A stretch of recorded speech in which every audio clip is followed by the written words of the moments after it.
Welcome to the Diversity Connector podcast, where we explore the rich tapestry of human experiences. I'm your host, Gertrude Mache, and I'd like to acknowledge the traditional custodians of the country on which we meet today. I would also like to pay my respects to elders, past, present, and emerging, and together as we dive into conversations that bridge cultures, challenge stereotypes, and celebrate the unique perspectives each of us brings to the table. Each episode is a journey through stories and insights from a kaleidoscope of voices, each sharing their colorful narrative. Whether you're at home, on the go, or just anywhere in between, you're now part of a community that values understanding, inclusivity, and the beauty of diversity. So plug in your headphones, get comfortable, and let's connect through the power of our shared stories. Welcome, and thank you for joining us on the Diversity Connector podcast. Hello, everybody, and welcome back to the Diversity Connector. This is Gertrude Mache here in beautiful Melbourne, Australia. And today I am graced with the presence of yet another fascinating woman. Welcome, welcome, welcome to our tribe. Please tell everybody your full name, where you're based, and share your story with us today.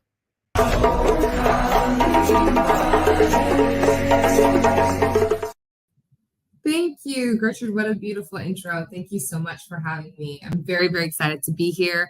Hello, world. My name is Sarah Hassaine. I am currently based in San Diego, California. I'm actually ethnically North African. I'm born in Algeria, and we came to the United States when I was a year old.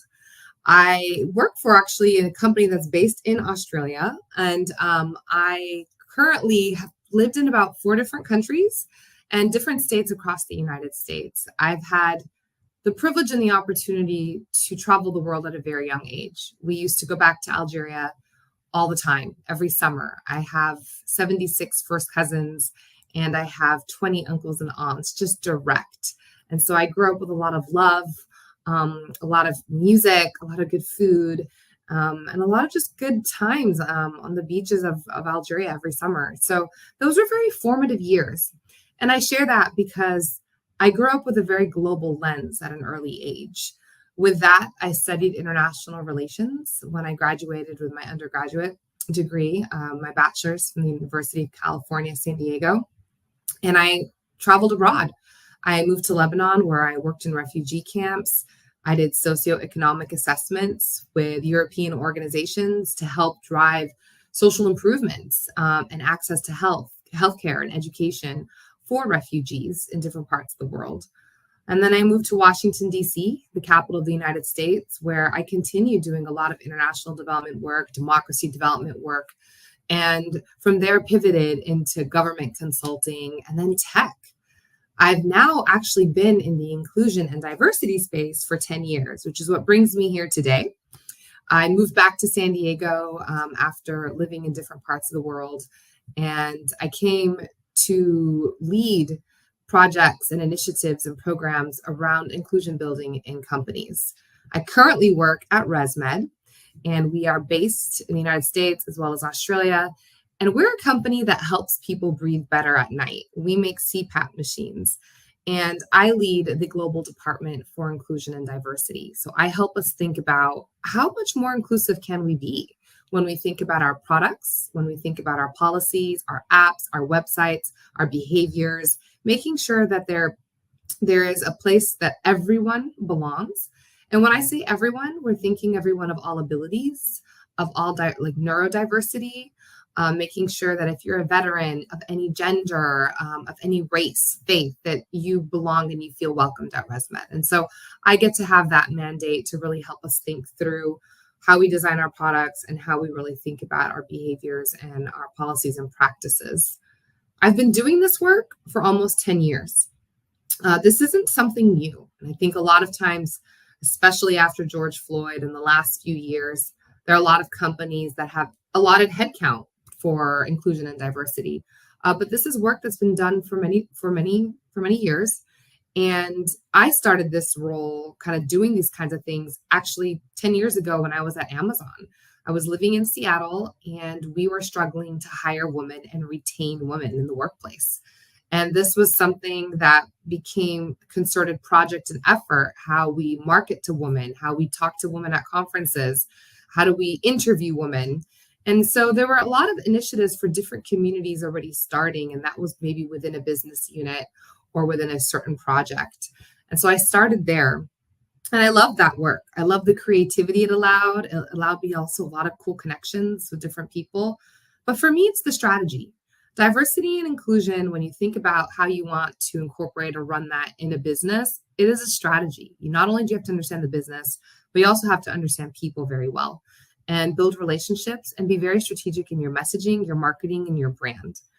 And so leaning more into this space and being more and more engaged at Amazon, I moved over to Qualcomm, which is a very large multinational company that makes chips. And they power a lot of devices that you and I probably all use, whether it's an Apple or a Samsung phone. And I moved there and I was the first hire to their inclusion and diversity team. And I got to really focus on conference engagement, trainings, really thinking through how to support leaders and how can they really build teams that were working and cohesively and creating synergy amongst different people, and what were our hiring practices looking like. So really thinking through the sourcing practices as well. So I did that for 5 years and then moved over to ResMed so that I could build an entire team and strategy. And I've been here now a little over 3 years. And so it's been a wonderful journey. And on my personal front, I do a lot of work as well in my own community here in San Diego. I do a lot with refugees. I do a lot with orphans in Mexico. We are bordering Mexico. And so there's opportunities for international development work there. And I also do a lot with economic inclusion and really thinking through what is the makeup and market of San Diego going to look like. Wow. Sarah, your work is so diverse. Your background is fascinating. From a young woman who was coming from Africa to the United States, your whole world is colored with a very intersectionality lens. So Thanks. one of the questions that really comes up for me is, from your perspective, how do the concepts of diversity, equity, and inclusion interrelate, and how does belonging fit into that framework? If you could give us an example from your professional experience where these elements actually come together harmoniously. Yeah. Belonging is an outcome. And I love the fact you're starting with this question. So at ResMed, my team is called BIDS, Belonging, Inclusion, Diversity for Success. And belonging is not something you do. It's something that is an outcome. It's something you achieve through a series of actions, through a series of intentionality. And so you talk about diversity. Diversity is something that takes time to build. Companies can put in quotes if they want. They can have specific sourcing strategies, partnerships on the ground.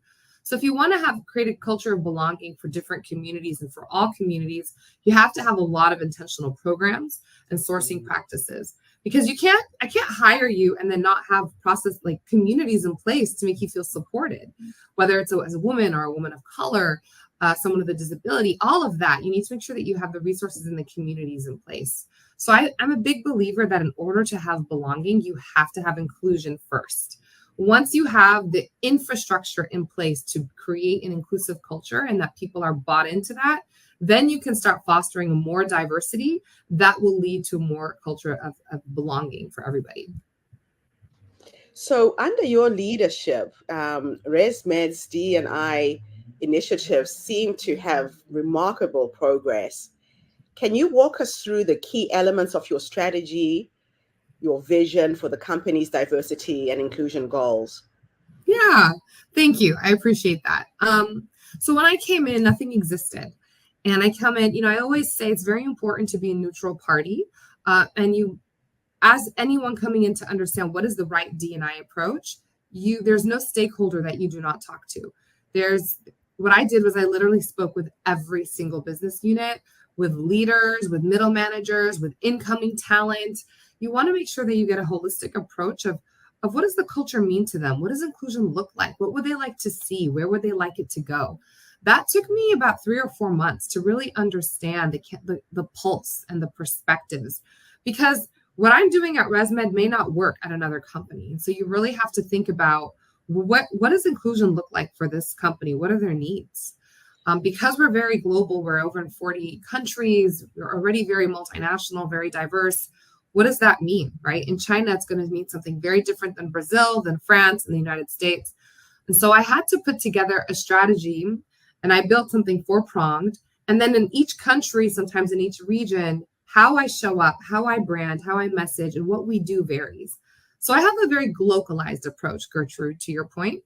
So my 4 pillars are: number 1, inclusive leadership, making sure that we think through the employee experience, and that's a streamlined, holistic, inclusive experience.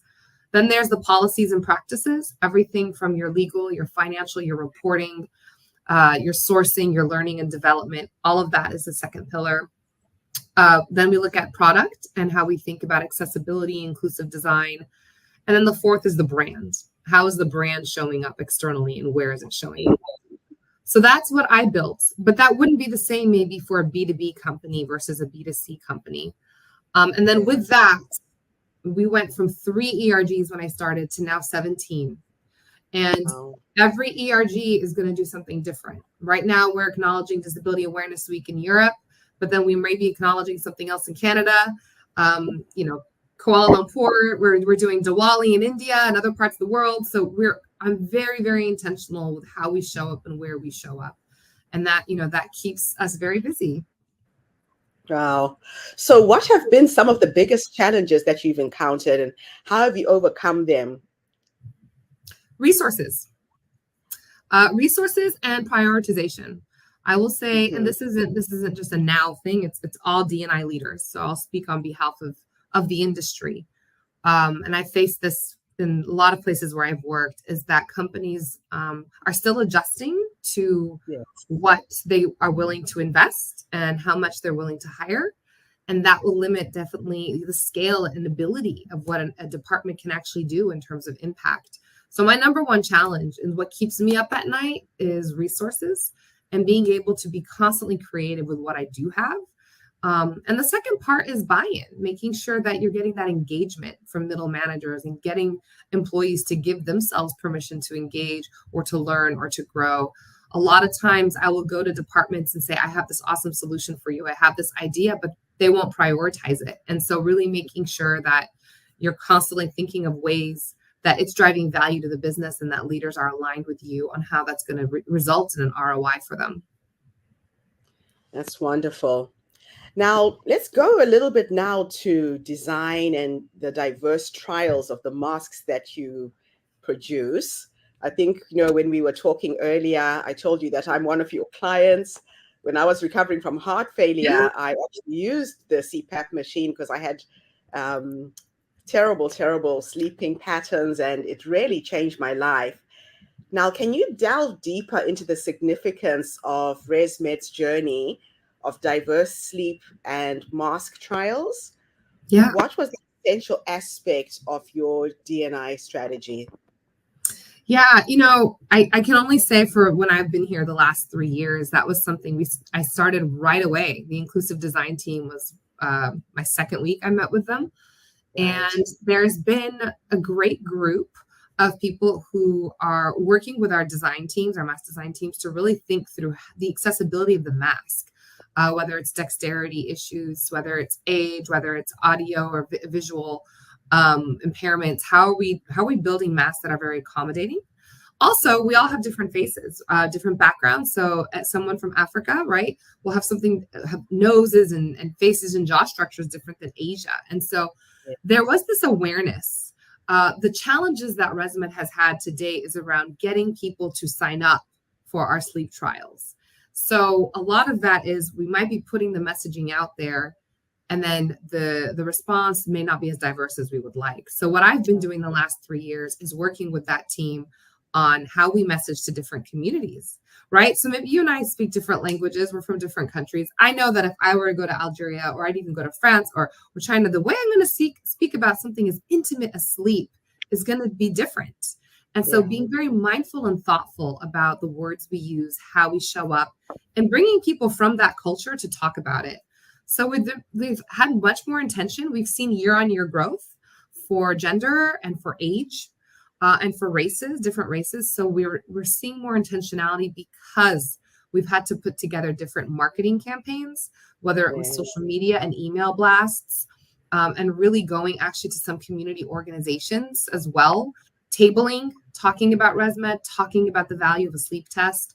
So I love this work because you're really trying to get people to take responsibility for their health, and it helps us collect better data. We won't have the data unless people engage with us, so that we can collect that data to have more of a global representation. That's absolutely wonderful. So, as someone who advises and upskills leaders worldwide, how do you approach challenging conversations about D&I with senior leadership, and what strategies have been most effective in driving change? Yeah, I joke with my family sometimes, like nothing scares me anymore. I remember just, long time ago in my career being nervous about these meetings. Now it's just like, whatever. I will say it's so important to approach these conversations with empathy and coming where people are coming at conversations and understanding where their starting point is and where are they at, and meeting them where they're at. So with every leader, every CEO I've worked with, every executive I've worked with, I actually spend a lot of time listening. I'm not here to talk, I'm here to understand. And then I'm hoping to kind of, with their base of understanding, see what's important to them. So if you're working for a leader that really values, for example, ROI, and they're very, we're very driven by, investors or money or certain things, then you have to kind of approach it that way. Or if maybe they're more people focused, approach it that way. But you have to understand what drives your audience. What do they value? And take that and work with that, because there is a business case for inclusion and diversity from every angle that you want to take it. And so I am constantly looking at it from their perspective and calibrating against their needs. And so if it's talent development that they're worth, then let's talk about the behaviors you need to develop your talent. I also will say data helps. If you're walking into a meeting with a leader, and this happens to me all the time, I come in with their organizational data, and then I come in with a solution. I never go to a meeting without a solution. And that's really important. There's that line that says you don't have a problem unless you have a solution. And that's something that I lead by, because it's so important not to come in and just say, well, here's the situation and leave the meeting. I want to come in and say, here's what we can do, and here's the value it's going to bring you, and here's how it's going to make your business better. I love that. So my last question for you is, being multilingual and having a passion for travel, how has your personal experiences and exposure to various cultures influenced your perspective on diversity and inclusion in the corporate world? I think my dad was the best gift he gave us, was that experience of travel. I don't, there are people I think that focus on differences first. I was never raised that way. We're all the same. And I got that exposure at a very young age. And I don't look for dividing factors. I always like to start off conversations and relationships and friendships with what connects us. Most things connect humans. And so I will say that my travels have opened my eyes. And when I travel to this day, I like to do local things. I don't want to go to I want to do what locals do. I want to immerse myself and learn. I think there's so much beauty out there that people don't take advantage of. And I don't know if it's out of fear or discomfort, but I've learned the most when I'm uncomfortable. And then if you lean into it, you end up with a much richer experience. So I always encourage travel. I think it's the best classroom, and it's the best way to learn. And I know that it's formed me to have that level of empathy and relatability with everyone that I meet, regardless of where you're from or age or faith. It doesn't matter. They do say that when you travel, you come back a completely different person, and that every single person is a door into other worlds if you take the time to tune in and listen and experience their experiences. Yeah. So the work you are doing is absolutely crucial in changing the world for good. If I could teleport you into the future, you're now 80 years old, and you're sitting on your rocking chair surrounded by your family, your friends, your dogs, and your cats. And if you could go and have a conversation with this wise woman who's led you to that point, based on how you're living your life and the contribution you're making, what would you say to her when you finally meet her? Well, you're catching me at a time where my advice would be, slow down a little bit. You'll still get there. I think sometimes there's so much that you want to do, and I try to fix the world. I'm trying to do so much, but kind of take a deep breath and really focus on what your main priorities are and what you can accomplish. I think my biggest learning lesson that I continue to learn is to slow down, to take deep breaths, and to take care of myself. This work is hard.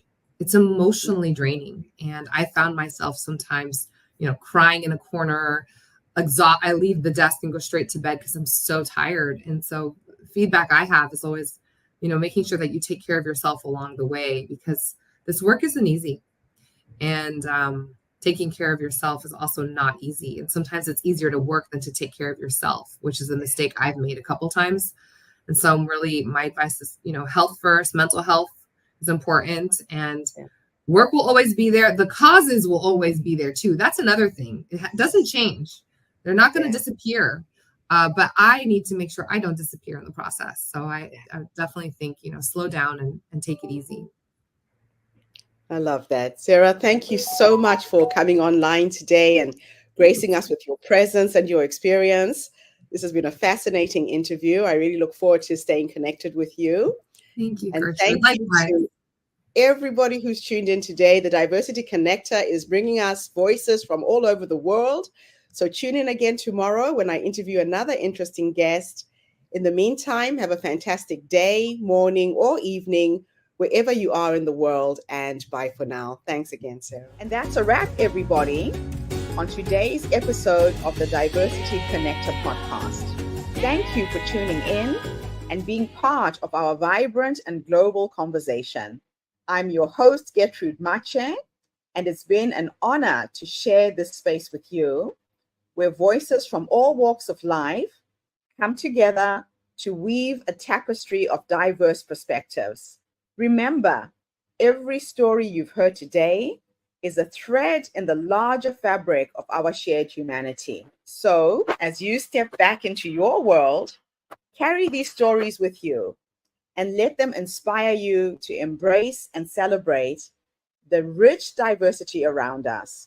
Don't forget to subscribe, rate, and review our podcast to help us share these inspiring stories with more listeners. Do follow us on social media by looking for the Diversity Connector podcast for more updates. Until then, keep connecting, keep listening, and keep celebrating the beauty of diversity. This is the Diversity Connector podcast signing off.